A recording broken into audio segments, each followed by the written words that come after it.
So let's talk about this because I know that you're hot about it. Taylor Lorenz and Libs of TikTok. Yes. TikTok. TikTok.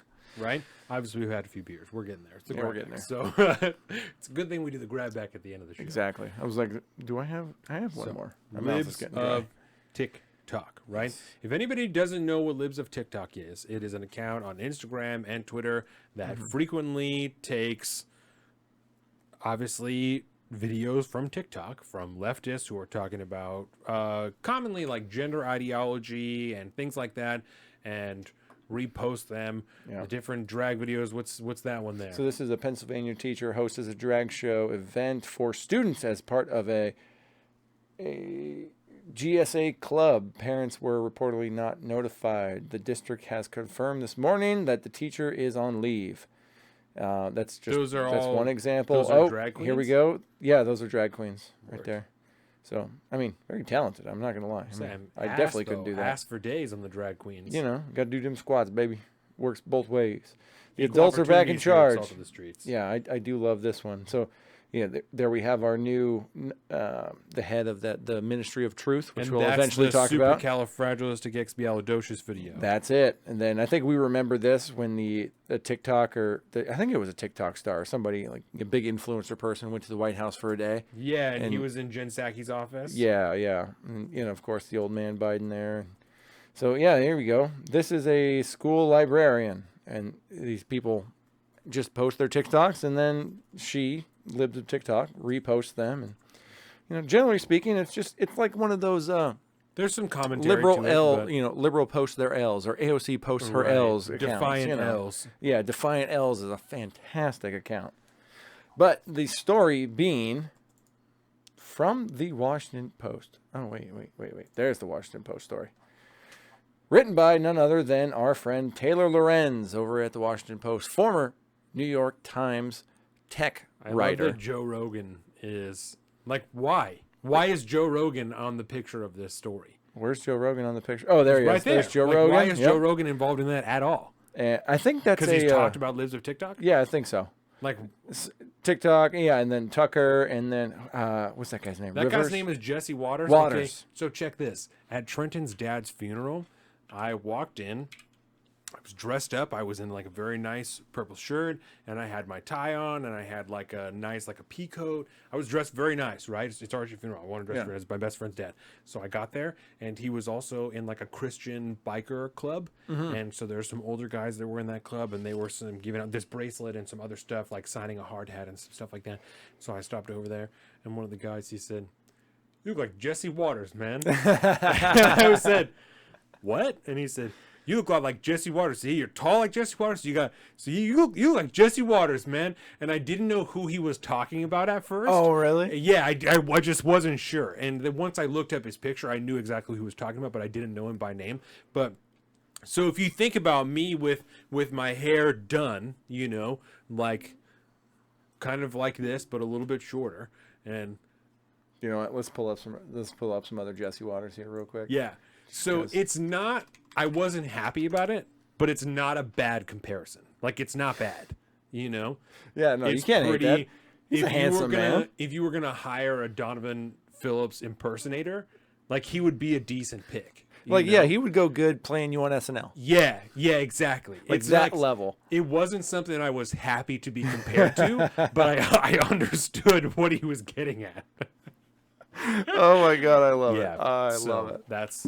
Jesse Waters apparently is my celebrity lookalike, according to this old Christian biker. Yeah.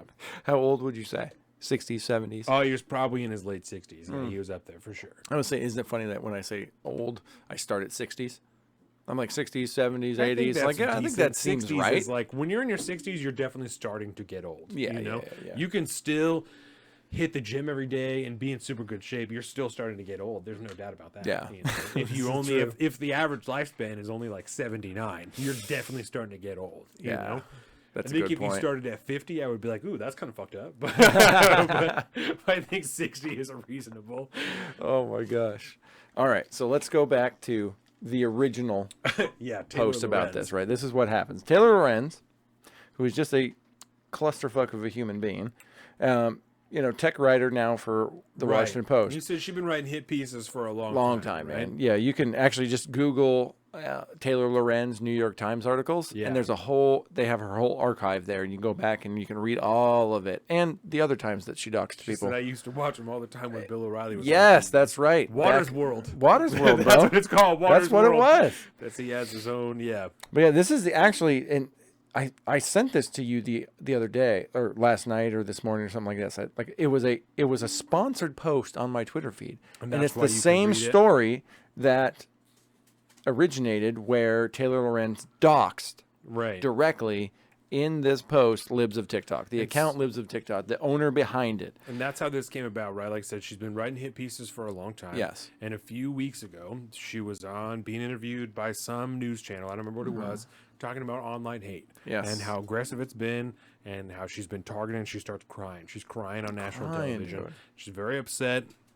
Everyone has their own emotions. It is what it is. But, not 3 weeks later, she writes an article in which they actively dox the person because Libs of TikTok was anonymous prior to this. That's how the world knew the account was. It's just an account named Libs of TikTok. Yes. There's no personally identifying information. There has been some dispute that I think is spurred through misunderstanding that people are saying like, oh, they didn't even dox her. Like, okay. Yes. So let's start there, right? That I believe they did dox her, especially in the original article, because in the original article, which you can still find in what is like archives, right? You can still find in the archive article her home address and where her business is, and her name is still in there, right?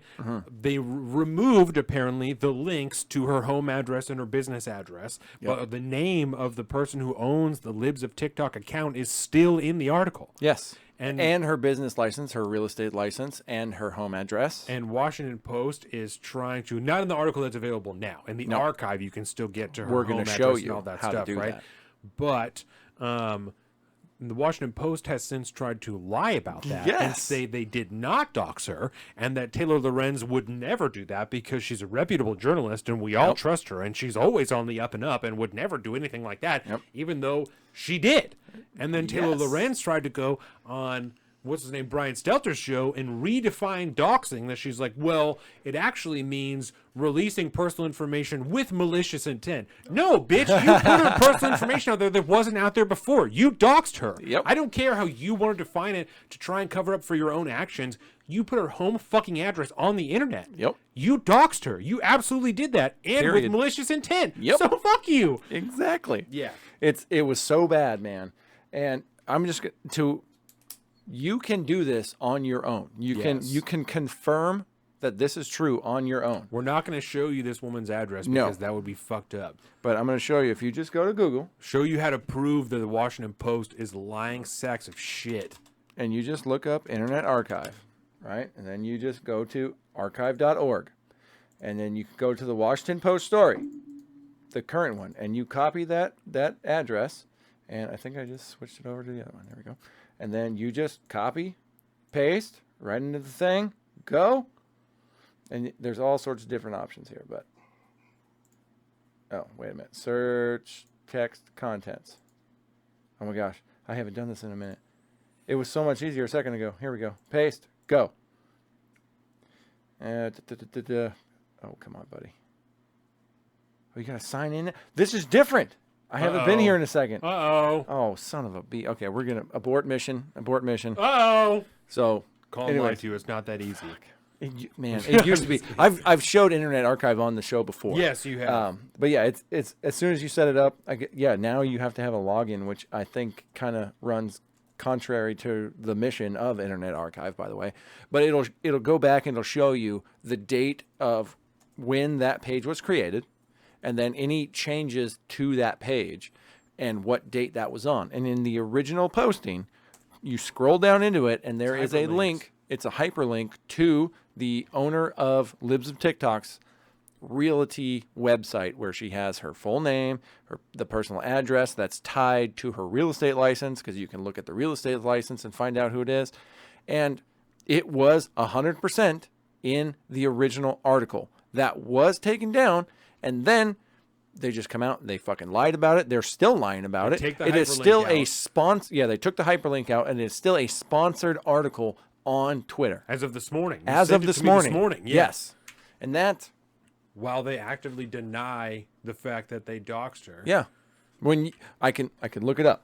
I just have to now create a fucking login, apparently. For the Wayback Machine. But anyways, it's a thing. Yeah, and it's really interesting to do on all sorts of different articles, just to, because, you know, there's articles that you find that were written a year ago, and then you plug that URL into the Internet Archive, and you go back to when it was first changed, and you'll see all the different changes that they've done to the article since when it was really published to the date, you know, the current date. Right. It's very interesting. But due to this fact, the internet was very, very upset that Taylor Lorenz doxed, like, arguably one of the best, we'll say, conservative-friendly Twitter accounts. Well, and it had a big influence on the parental rights bill, you know, yes. The big social influence on it, and a lot of other bills like that, you know, showing videos of teachers talking about, you know, how am I going to form close relationship with my students now, and exposing things that I think a lot of people didn't know were going on. You know, if you don't have the time to scroll liberal TikTok all the time, then you wouldn't know about a lot of this stuff that's going on. I don't have time for that shit. I do this show, so everyone knows exactly how much information I have to provide, exactly how much time I spent doing it. I don't have time to scroll liberal TikTok, nor do I even have a TikTok to try and find out what they're talking about. I don't have the time, you know? It's not good. But Libs of TikTok does. Libs of TikTok does. And they do like she does like submissions. Like she asks people to submit things on TikTok that they find, and then she approves them or not. And I'm just going to pull up. So this was the reaction to the Washington Post doxing Libs of TikTok. Together with the co-owner of Daily Wire, Jeremy Boring, Tim Pool and Jeremy Boring put in half 50-50 into a billboard in Times Square that reads, let's wait for it to reset. Timcast. So it says, "Hey, Washington Post, democracy dies in darkness. That's why we're shining a light on you." And then I believe it, it kind of glitches out for a second. "That's why we're shining a light on you. Taylor Lorenz doxed at Libs of TikTok." At Timcast. At Timcast. Yeah, nice little signature there on the end. Yeah, good. But, yeah, it's good stuff, man. And then the internet really melted down. Taylor Lorenz took it as a personal attack and became obviously very offended and very upset. And there was attacks waged against her family. Yeah, and so how could you do this to me? It's violence. This is harassment. Yes. It's horrible. And what do you think you just did to Libs of TikTok? And all we did was tell the world that you lied about what you did. Like, we're not being malicious here. We're just trying to shine a light, because democracy dies in darkness, on the lies coming from Washington Post and you personally, Taylor Lorenz. And it's so disgusting. And that's the difference between Elon Musk owning Twitter and Jeff Bezos owning the Washington Post. That's the difference. That's the difference. That is the difference. Welcome to the salt of the streets, coming at you every week with this food for thought. Hope you ready to eat everything.